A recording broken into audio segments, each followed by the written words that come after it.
De-Dollarization.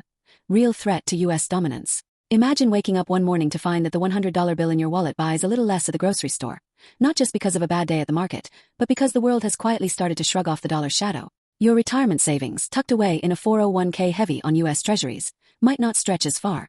Your job in manufacturing could feel the pinch from pricier imports or disrupted supply chains. And on a bigger scale, America's swagger on the global stage, the ability to flex economic muscle without firing a shot, might start to wane. This isn't some dystopian sci-fi plot. It's the heart of the de-dollarization debate. As countries like China, Russia, and even some BRICS allies push for alternatives to the US dollar in international trade, a pressing question looms. What if they succeed? How would it ripple through your life, your community, and the superpower you call home? I'm no economist with a corner office in Washington, but as someone who's watched headlines about sanctions, trade wars, and rising grocery bills, I can't shake the feeling that this isn't just abstract policy talk. It's personal. In a world where the dollar has been king for decades, de-dollarization feels like a seismic shift, one that could redefine not just global finance but everyday realities. Let's dive in, unpacking how we got here, what a real shakeup might look like, why it's not as simple as it sounds, and where we might be headed. Buckle up, this could change the way you think about that next paycheck. The dollar's iron grip. How we got here. To understand the threat of de-dollarization, you have to rewind to the ashes of World War II. Picture 1944. Europe in ruins, economies shattered, and world leaders gathering in the sleepy New Hampshire town of Bretton Woods. There, 44 nations hammered out a new financial order to prevent the chaos of the 1930s. Think competitive devaluations, trade barriers, and the Great Depression's shadow. The Bretton Woods Agreement pegged global currencies to the US dollar, which in turn was backed by gold. It was a bold bet on American stability. The US had emerged from the war as the world's industrial powerhouse, holding 2/3 of global gold reserves and unscathed infrastructure. Fast forward to 1971, when President Nixon shocked the world by closing the gold window. The dollar was no longer convertible to gold at a fixed rate, floating free in what became the fiat era. Yet, instead of collapsing, the dollar's dominance only grew. Why? In 1973-74, amid the OPEC embargo, the US struck a deal with Saudi Arabia. Sell your oil in dollars only, and we'll protect you. Petrodollars were born, ensuring that every barrel of oil traded worldwide funneled demand back to the greenback. Today, about 80% of global trade is invoiced in dollars, even outside US borders. This setup has showered the US with what French President Valéry Giscard d'Estaing once called an exorbitant privilege. First, cheap borrowing. Foreigners hold trillions in US Treasuries. Safe, liquid assets that fund everything from wars to infrastructure at rock-bottom rates. As of mid-2025, the US federal debt tops $35 trillion, yet yields on 10-year treasuries hover around 4%, far lower than they'd be without global appetite for dollars. Second, economic influence.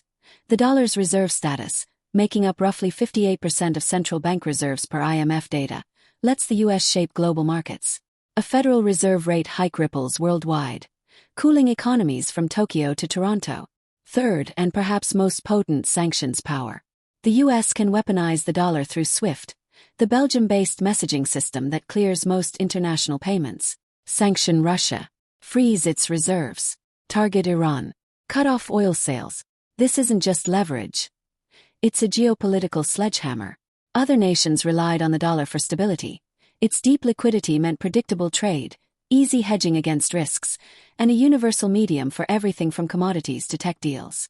Emerging markets parked reserves in dollars to defend their currencies during crises, like the 1997 Asian financial meltdown. But here's the human side. For generations of Americans, this meant jobs in export industries, affordable imports that kept Walmart shelves stocked, and a sense of unshakable prosperity. My grandparents built lives on the promise of a dollar that ruled the world. Now, as BRICS nations, Brazil, Russia, India, China, South Africa, and newcomers like Saudi Arabia, meet in 2025 to discuss a common currency basket, that promise feels fragile. De-dollarization isn't new. Russia started dumping dollars after 2014 sanctions, but recent escalations like China's yuan-based oil deals with Iran signal it's accelerating. The ground shakes. Real-world impacts. If de-dollarization gains real traction, the tremors would be felt far beyond Wall Street. Start with global trade and commodities. The dollar's ubiquity keeps prices stable. Oil at $70 to $80 a barrel? That's priced in dollars, so exporters and importers plan around it. A shift to, say, a yuan-euro mix could spike volatility. Commodities like wheat, copper, or soybeans, key U.S. exports, might see prices swing wildly as markets adjust to new denominators. According to a 2025 J.P. Morgan report, even a 10% drop in dollar usage for trade could add 1 to 2% to global inflation through hedging costs alone. For the U.S., this hits Treasury bonds hardest. Foreigners own about $8 trillion of the $28 trillion market, per U.S. Treasury data. If central banks diversify, China's already cut its holdings by 20% since 2022. Demand for treasuries could dry up. Yields would rise to attract buyers, pushing borrowing costs skyward. Imagine the federal government paying 6% on new debt instead of 4%. That's an extra $400 billion annually in interest, per rough CBO estimates. States and families feel it too. Mortgage rates climb, student loans cost more, and corporate bonds tighten credit for businesses. Now the everyday fallout. Inflation, interest rates, and purchasing power. A weaker dollar means imports, everything from iPhones to avocados, get pricier. We've seen previews. Post-2022 Ukraine sanctions, energy prices surged, contributing to 9% U.S. inflation peaks. A full de-dollarization push could embed that higher. The Fed might hike rates to defend the currency, squeezing households already strained by 2025's 3.5% baseline inflation. Your savings, if they're in dollar assets, erosion from a falling currency could wipe out gains. Jobs. Export sectors like agriculture might boom short-term from a cheaper dollar, but manufacturing reliant on imported parts, think autos, could crater amid supply chaos. Take my neighbor, a retiree in Ohio. His pension is dollar-denominated but fixed. A 20% dollar depreciation, plausible in a multi-currency scramble per Atlantic Council scenarios, could mean 15 to 20% less real purchasing power after inflation. Globally, poorer nations suffer most, but America's middle class isn't immune. Trade deficits, already $1 trillion yearly, balloon as foreigners demand more dollars for fewer goods. And sanctions lose bite. If Russia trades oil in rubles with India, U.S. leverage evaporates, potentially emboldening adversaries and raising defense spending, on your tax dime. Recent news underscores this. In September 2025, BRICS announced pilot trades in local currencies for 15% of intragroup commerce, per Al Jazeera reports. Russia's frozen $300 billion in reserves post-Ukraine invasion accelerated this. Moscow's now 40% de-dollarized in trade. For Americans, it's not just numbers. It's gas at $4.50 a gallon, groceries up 10%, and a nagging worry that the American dream's financed by a currency no longer invincible. Beyond the hype. Examining the obstacles. De-dollarization sounds dramatic, but let's pump the brakes. The dollar's grip isn't loosening without a fight, thanks to hurdles that make alternatives feel like climbing Everest in flip-flops. First, liquidity. The dollar market is a $100 trillion behemoth, deep enough for instant trades without price crashes. The euro. A distant second at 20% of reserves, but fragmented by EU politics. The yuan. China's capital controls limit convertibility. Only 2.5% of global payments in 2025 per SWIFT. No alternative matches the dollar's network effect. Everyone uses it because everyone else does. Infrastructure is another moat. SWIFT processes $150 trillion daily, all dollar-centric. Challengers like China's CIPS or Russia's SPFS are nascent, handling under 5% combined. Building trust takes decades. The yuan needs full openness, but Beijing's opacity spooks investors. Convertibility. The ruble or rupee aren't freely floating. They're tied to domestic whims. Even crypto or gold-backed tokens face scalability issues. Bitcoin's volatility makes it a speculation play, not a trade staple. Then there's the U.S. economy's sheer scale.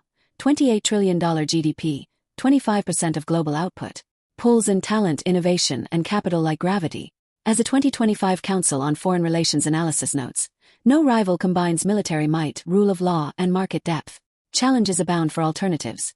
Political rifts in BRICS, India versus China tensions, lack of a neutral arbiter, unlike the dollar's exorbitant but reliable privilege, and the inertia of contracts, trillions in dollar-denominated debt won't flip overnight. Skeptics like those at the Atlantic Council argue de-dollarization is more hype than reality. Sure, shares of dollar reserves dipped to 58% in 2024 from 71% in 2000, but that's gradual. Posts from finance watchers echo this. People underestimate dollar liabilities anchoring the system, one analyst tweeted in April 2025. For now, the dollar's not dethroned. It's evolving, with the US adapting via tech like FedNow for faster payments. The real threat. Complacency.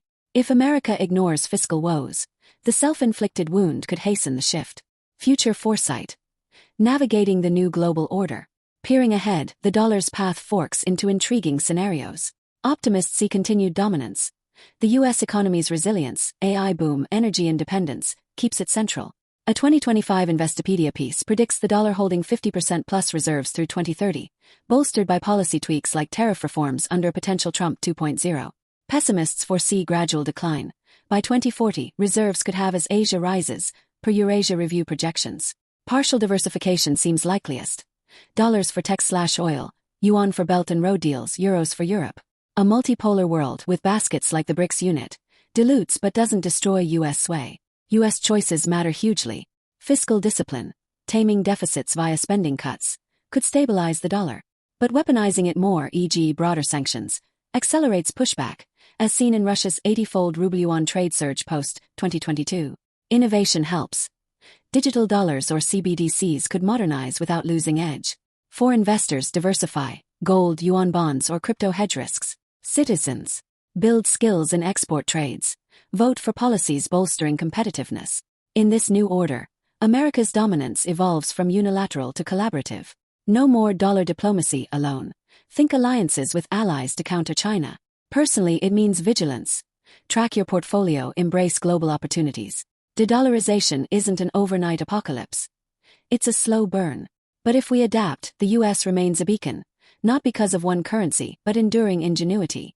As I sip my coffee, staring at a dollar bill, I wonder, will it still buy the world's trust tomorrow? The debate rages, but one thing's clear: ignoring it isn't an option. In a multipolar maze, the real winners prepare, not panic.